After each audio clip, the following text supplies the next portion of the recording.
Wilujeng dalu Mas Gareng. Wilujeng dalu. Selamat datang. Nggih. Ya berjumpa kembali Teng Laladan Ngerandu. Di Desa Ngerandu Kecamatan Kauman Kang Gareng. Leres dalemipun Bapak Saikun. Bapak Saikun Ibu Juwariah. Juwariah alhamdulillah. Nggih Juwariah menika nggih Driyah. Jenengan wau sanu panggih piyayine wis ngerti. Pun Ibu Pak Juwariah. Bang, pun Ibu Juwariah tenan be. Iya, Mbak. Jenenge gelang iki. Kok wis ngerti gelang lho. Kiwa tengen niku astane kebak gelang. Kepara sikile anu ampeane napa nggih digelangi, Pak. Alhamdulillah Bu Juwariah alhamdulillah. Mula ora aneh bengi iki ngeneke tasakuran sing sebegitu hebat. Betul. Tasakuran keluarga. Mula jenenge wong tasakuran ngendikane Mbah Kyai. Jroning wong syukur bakal pikantuk nikmat, jroning wong sing kufur bakal pikantuk adab sing luwih gedhe. Kula dalu menika panjenenganipun Rama Saikun sekalian Ibu Juwariah ngawontenaken tasakuran keluarga. Betul Mas Gareng. Kula kena diarani keluarga. Keluarga. Niku wonten maknane. Iso merdekne. Wonten Coba. Nggih wonten ke niku keadaan apapun, keadaan siapapun harus dipecahkan berdua. Iki wong jenenge wong sakloron nek duwe regeting keluarga, senenge keluarga, olone keluarga dipecahne wong loro. Diujari wong loro. Dadi kabeh nganggo sarasean. Leres. Luangkan waktu untuk memadu kasih dan untuk memberi motivasi kedua anaknya. Luangkan waktu dan memadu kasih dan juga memberi motivasi kepada anak. Kaya mantan anyar ya. Arahkan ke pendidikan dan agama, ilmu dan budaya. Alhamdulillah. Terus gagasannya jangan sampai muluk-muluk, cukup dengan kualitas keluarga tersebut. Kula begini pun diwontenaken tasakuran keluarga, panjenenganipun Bapak Saikun sekalian Ibu Juwariah, muga-muga akeh rezeki. Amin, Allahumma amin. Muga-muga panjang yuswa. Amin. Boten namung Bu Juwariah, Pak Saikun. Pak Saikun juga. Nggih menika dulur Ngerandu muga kabeh ya akeh rezeki. Dulur Niki sing hadir. Nggih. Kathah sanget, Pak. Niki sing hadir kathah sanget mulai dari Balong wonten, Sumarata wonten, Madiun wonten. Madiun ya teko. Wonten dan niki sidene salok Madiun, Pak. Alhamdulillah. Kepara pun meh 5 tahun nggih, Mas. Mboten saged silaturahim wonten ing Laladan Ngerandu mriki. Masa to suwi men. Lho nggih to. Apa paribasane wong napa wong jenenge wong Ponorogo niku hiburane cara wisatane tenggene wayang. Kabeh piyai Ponorogo iki pecinta seni budaya khususnya wayang kulit. Betul. Yen dititi kok ben-bengi iki ning wayang kok, Mas. Nggih, kepara kula dhewe niku nggih ngantos pripun nggih. Wong lek waleh jane kula ki nggih ngarep-arep oleh dhuwit. Ning lek boten waleh ben bengi niku nggih penonton kula nggih niki. Ning nggih alhamdulillah macange wondene wonten kalepatan kaluputan bendalu menika panggih jenengan kalih kula. Mugi-mugi dulur Ponorogo boten waleh-waleh. Iki tegese nggih budaya kados panjenenganipun. Budayane Ponorogo pancen ngrembaka raming wayang kulit reoke juga wajan sondang. Reok gajah-gajahan. Iki sing akeh iki gajah-gajahan ya ana. Nggih, jan ta ngene Ngerandu niku tenan. Wah, jan priyantune putri kabeh do semok-semok. Kok kaya ngerti-ngerti ya. Alah Yuwati lho, Mbak Wati lho. Putrane sing putri Mbak Pak Saikun niku. Putra putri. Jenenge sapa? Mbak Wati. Mbak Wati. Cabang priya. Sampeyan ya kenal to? Lah, Mas. Wawang bleng. Mana cewek kok iso bainol. ngeten layak kok nggih syukuran wayangan. Heeh to. Nggih, alhamdulillah Pak Saikun niku lek mencetak seorang anak alhamdulillah. Heeh. Priyantune nggih wibawa. Wibawa. Budaya, kebak ilmu. Agamane yo kuat. Wah, lemeke pendidikan sendenane agama. Heeh. Nuwun sewu ngeten iki ora pugur syukur wayangan. Heeh. Ngeten iki donya sing pun diikhlasne kula dalan jenengan Mas. Muga-muga saged tikel matikel bibaripun wayangan kapan. Ora lungkak malah kepara kebak. Nggih ora muntah kepara malah utuh. Heeh. Ngoten. Wah jan iki malah kedangon kula ngomong ngeten iki dulur-dulur kadang-kadang penonton, kadang-kadang sedaya penikmat seni, penikmat wayang malah boten leres. Mas Gareng, Wonten dawuh. iki ana dawuh saking dulur sedarat nyuwun sarung jagung. Sarung jagung. Iki dikurke kadang-kadang Seniwati. Akeh dipinangkani lah. Iya. Walas sing pelok.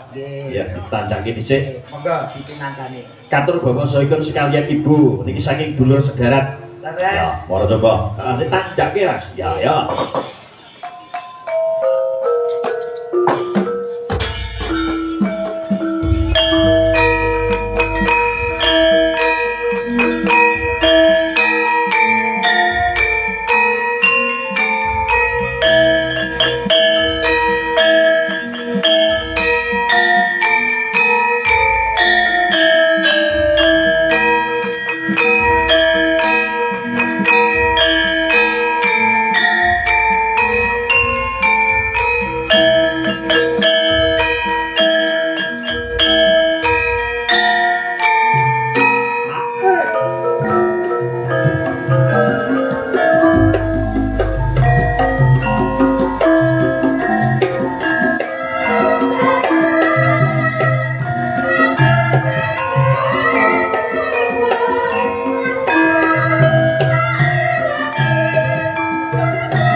minangkani dawuh nduk iki sapa dulur sejarat Bapak Sang Kanca Kang Gareng Dipesung-pesungake kagem Setresna Budaya Bumi sing hadir. Leres.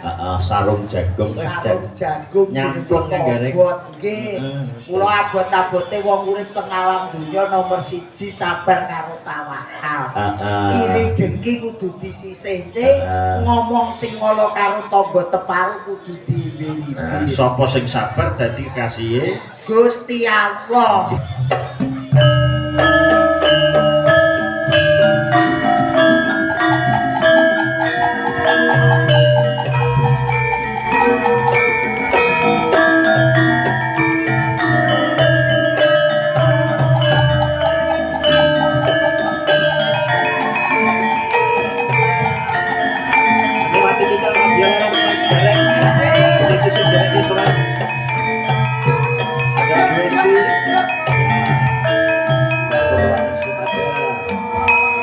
Wahyuni ada, Duk Utari juga ada, Duk Dwi Lestari ada, disambung Duk Diji ada. Ya.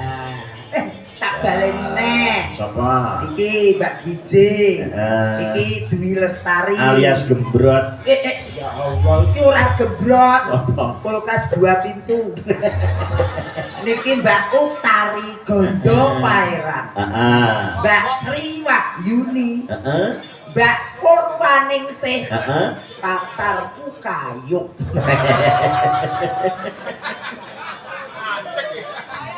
Diluruske Mas Galeng.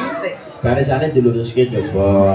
Sayang, kamu yo guyu tok coba ngomongnya. Oh ya, aku lek dulur wedak sing niki lho nuwun sewu. Niki kan nuwun sewu senyumnya itu menarik perhatian. Awakmu iki nyambut gawe karo aku lho wong. Kok iso merengut ya? Iya, kurang piye. Ya wis rada. Rumakne sik. Perhatian. Siap gerak. Setengah lencang kanan, gerak. Tegak, gerak. Gareng iki iso dadi komandan. Oke, ini komandan peleton ya. Danton Nggih. Lah komandan ning gone cucuk lampah nggih. dan Pak. Ya, dan Pak. Alhamdulillah. Monggo dipinakani Mas Gurit. Iya begadang begini acarane pancen begadang. Betul. Iya. Kira Acarane pantes. begadang. Pokoke full. Sono daleme Bapak Soikun. Nggih. Full hiburan Madya Laras Kembang Mustika wonten. Derek ke Bu Juwariah begadang. Ya, betul. Ya, berpacu dalam melodi. Ya musik.